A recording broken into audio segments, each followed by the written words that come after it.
Hammier than Branner, greyer than hair, it's Fugcast. I'm your ghost host. Boo, you look like you've seen a ghost host. I cast my line, you take the bait, I reel you in and bash your head in with a rolled up copy of Top Gear magazine. My New World record plays homage to New World wines. It's all bleeps, squeaks and high-pitched whines. Very unpleasant to listen to, and I had a terrible time making it. Sells like cheddar in here. I'm secret, shh, I'm hiding, shh. But what am I hiding from? My bald spot? My liver spots? Spot the difference. But you can't you? I'm same as last weak watery-eyed specimen, a middle-aged dad on a skateboard, a middle-class weed on a tiny bicycle. Whoa, no brakes! In other news, I've made it out of blue tack and old bottle tops.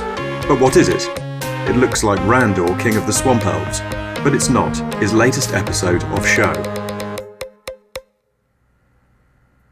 Hello and welcome to Fugcast.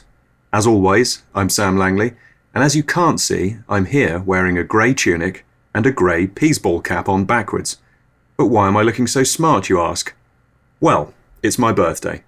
I think it is anyway, which is the same thing. And on my birthday, I like to put on my best clothes and have a lonely walk in the woods that surround my subterranean home. I'll take an austere packed lunch consisting of a piece of stale bread, a handful of acorns, and a flask of hot rainwater. In the evening, I'm having a few of my disciples over for a few rainwaters. I'll read them some of my poetry, and then we'll have a big punch-up, which I'll win because I've been teaching them bogus self-defense skills.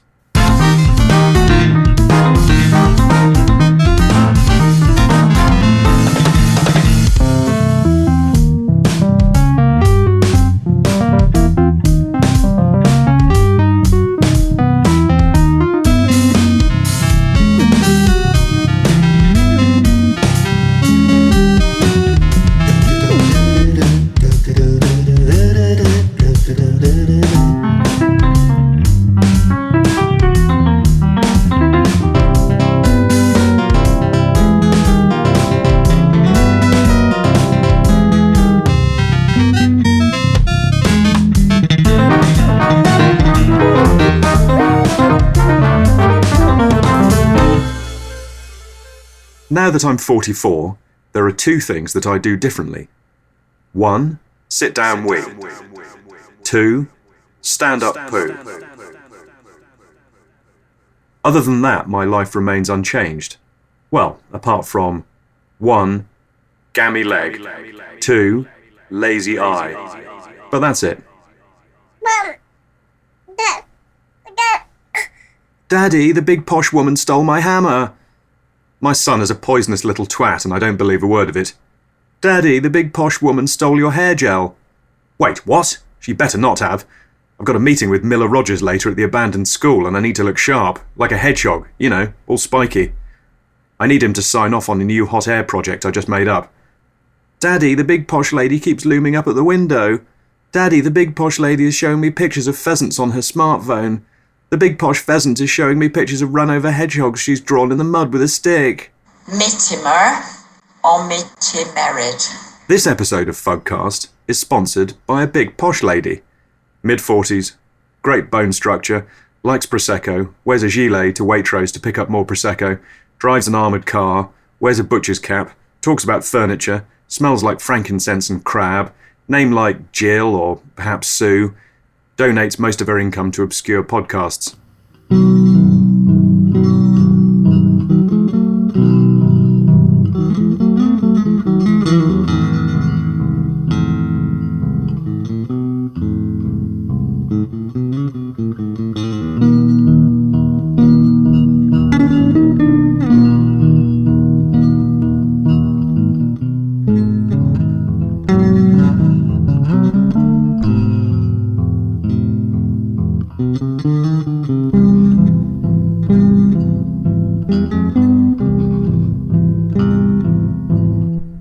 I'm looking at a picture of myself circa 1987.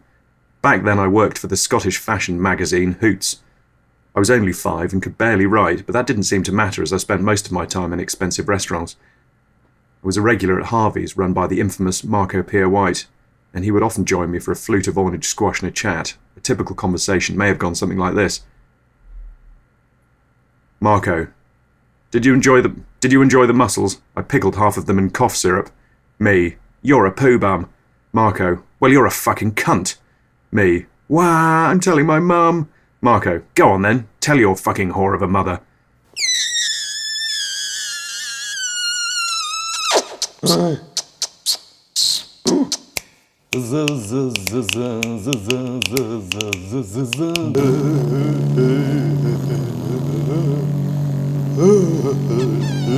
In my left hand, I have a plasticine model of my right hand. My right hand is empty. In my left trouser pocket, I have a drawing of my right trouser pocket. My right trouser pocket is empty. In the left hemisphere of my brain, I am thinking about the right hemisphere. The right hemisphere is empty. With my left eye, I am looking at my right eye in the mirror. The right eye socket is empty.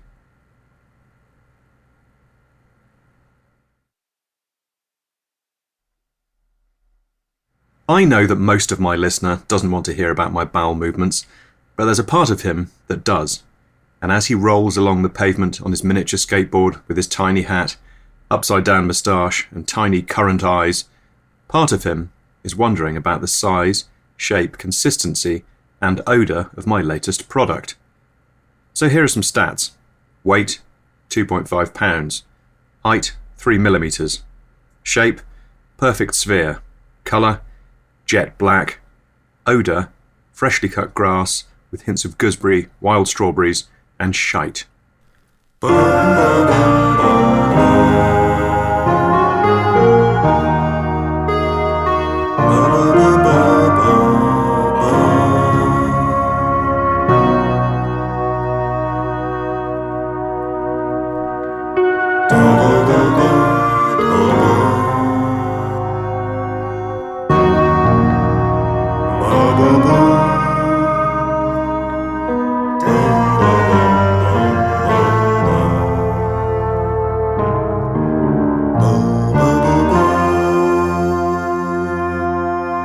Welcome to the serious section of the show.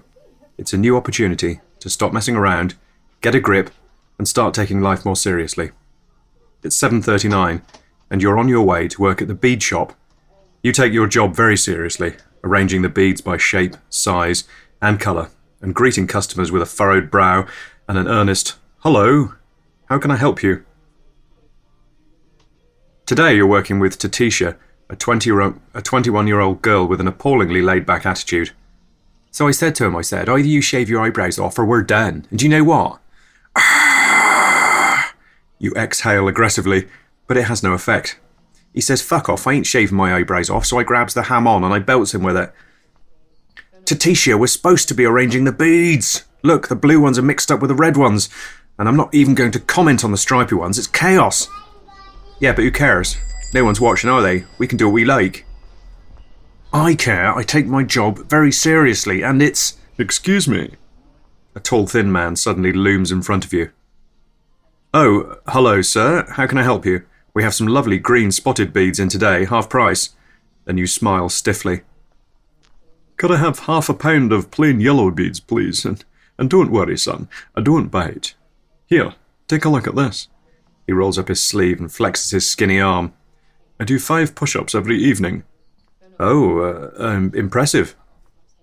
"I tell you what, I'll take 7 of those recursive beads." "Yes, that's right, the silver ones."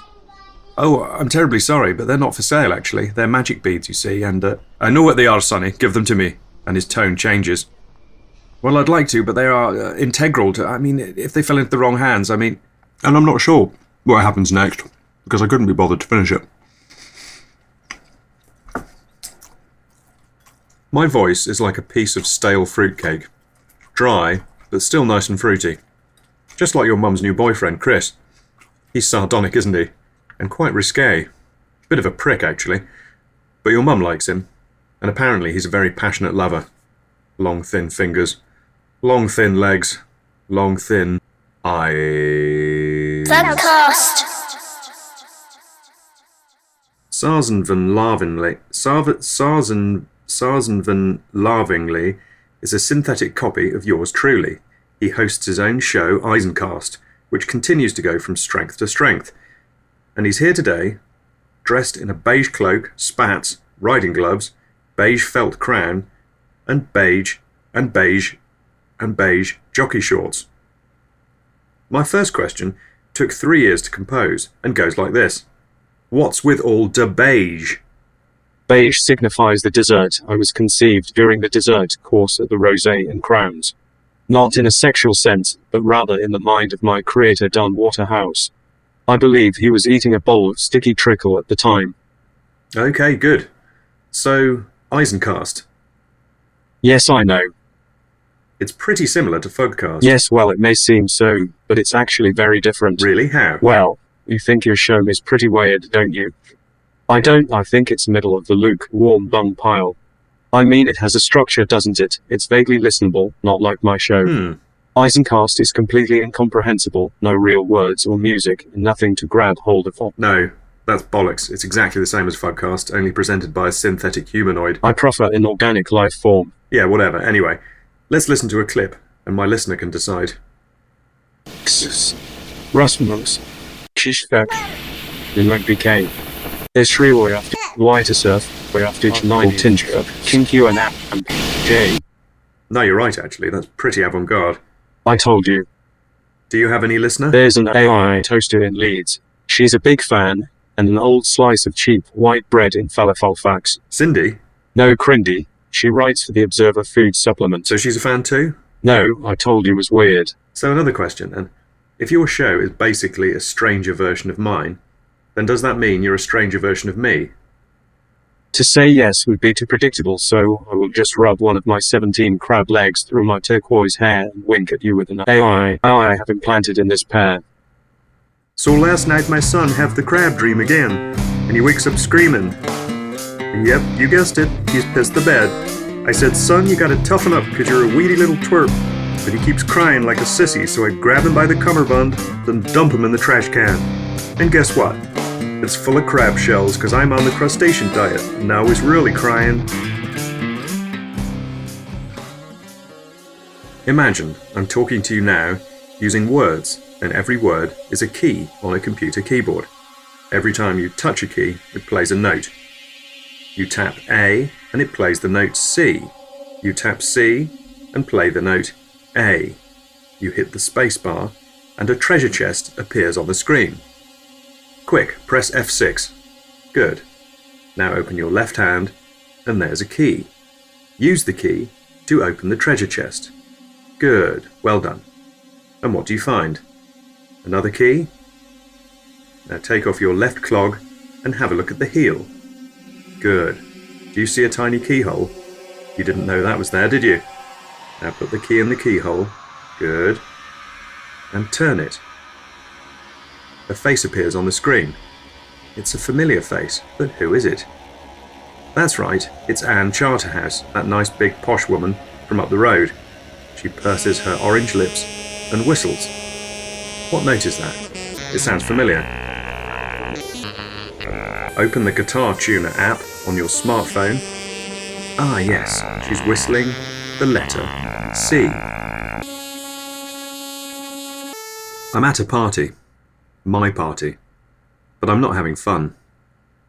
I'm trapped in the corner by an extremely dull fellow. I can't escape. He's talking about cement and the optimum ratio of sand to use. And over his shoulder, I can see a hot piece of fluff talking to Martin Foster. This is all very interesting, but Yes, most people use an 80-20 ratio, but they're quite mistaken. This is hardly the best ratio. He ignores me and ploughs on. But I have a trick up my sleeve. I've been eating nothing but cabbage, blue cheese and kippers for the last week, and I release an odour so vile that he stops mid-sentence and visibly retches. I've got to... And he runs from the room. A big stupid smile spreads across my face. I stride over and stand between Martin and the hot babe, completely obscuring him with my massive body. I'm Bevan, and this is my party, I leer, and jiggle my orange eyebrows. Say, what's a... And I gag, doubling over as the most offensively putrid stench fills my nostrils and mouth. And I run from the room. A small, stupid grin spreads itself over 2 slices of cheap white bread.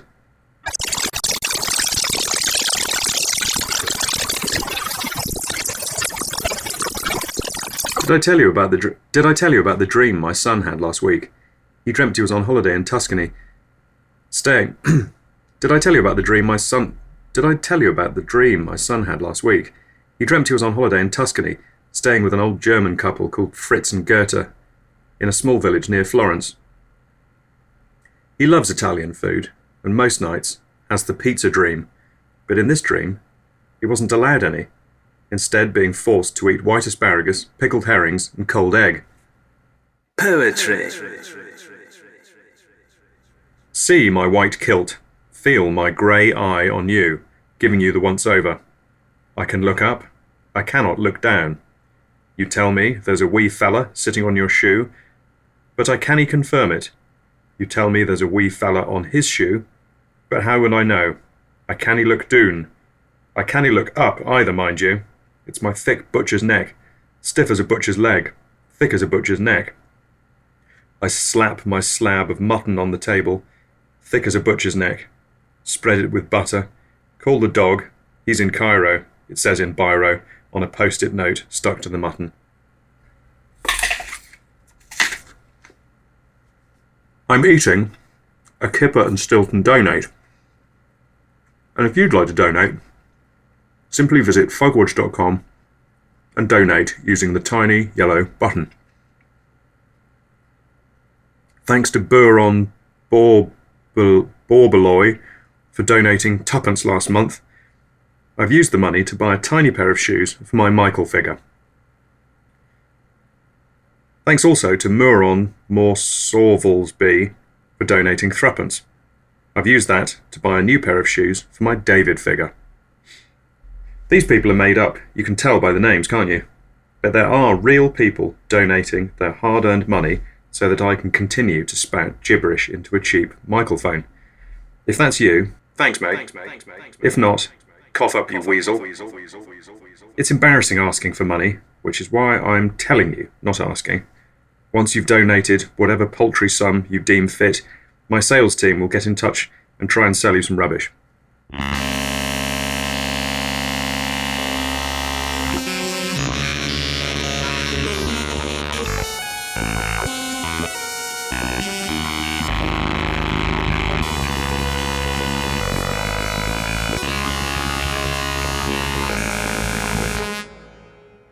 A lady came up to me in the street and said, "I've never heard of Fugcast," which I found very strange.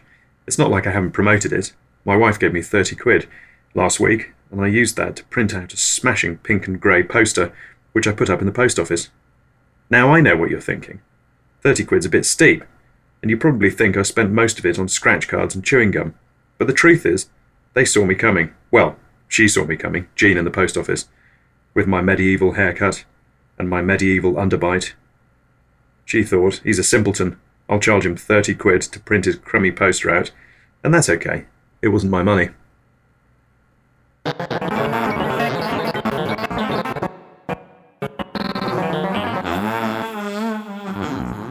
Egg.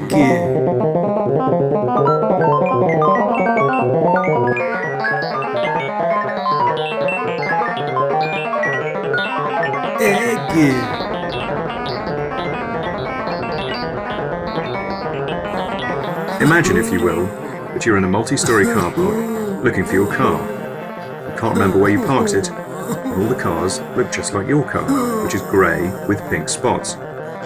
Is that your car? You peer through the window. There's a half-eaten satsuma on the dashboard. You didn't have time to finish it earlier, remember? That lady was trying to find her car, and you were trying to help her. Half-eaten samosa? No, it's not your car. On to the next one. Yes, half-eaten satsuma, check. Rolled up copy of Top Gear magazine on the back seat, looking good. Large sack of Maris Pipers on the passenger seat? No.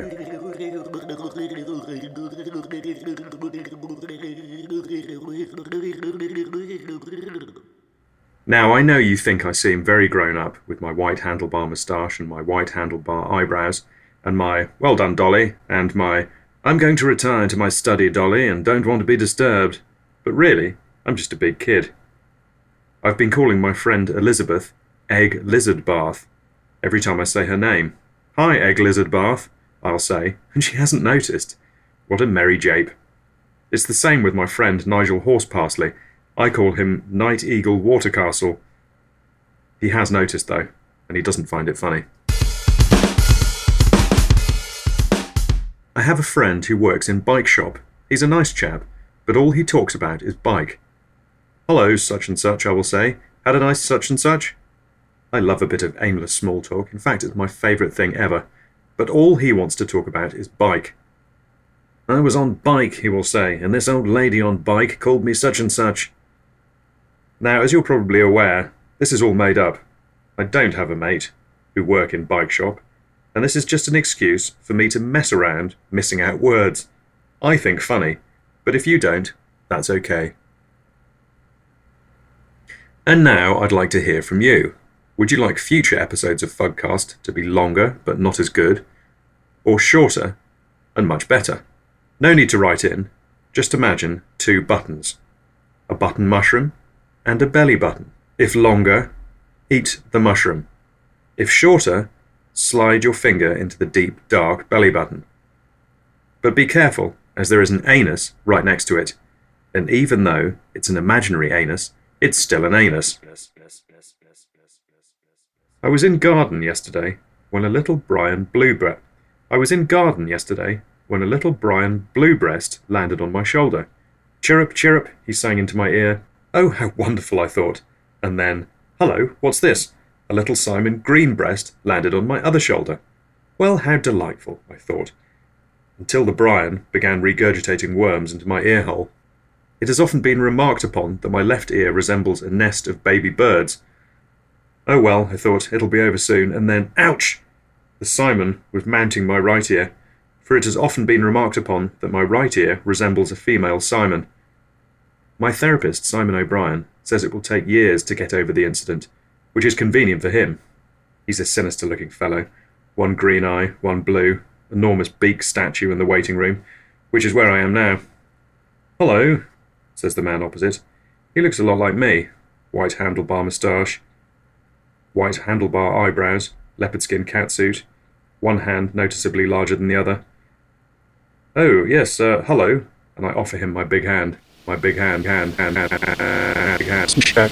surf, I've commute. I'm wearing a 3-piece mackerel skin suit. I know, crazy, right? I made it myself out of mackerel skin, and it drives all the cats down at the jazz club wild. Meow, purrs Ginger Tom, as I slip through the door.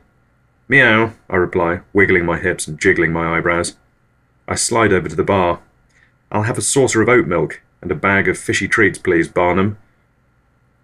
Sure thing, Olive, love. Sure thing, Olive. Love the soup, by the way. Make that 2. And Celia elbows her way. Make that 2. And Celia elbows her way in, even though the bar is empty. Nice suit, she yowls, licking her hand, wiping her cheek. Have you seen mine?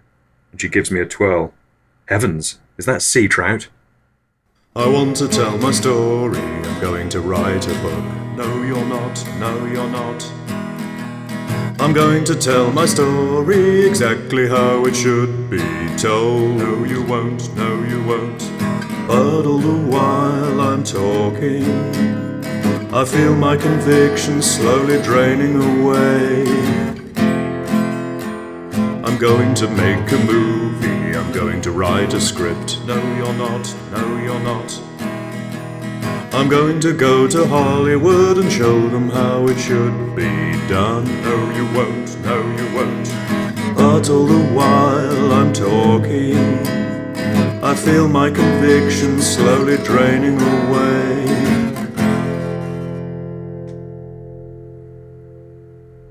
Well, it's all you've got time for these days. I say thanks for listening to what I'm saying now. I care what you think of me, and always think before you say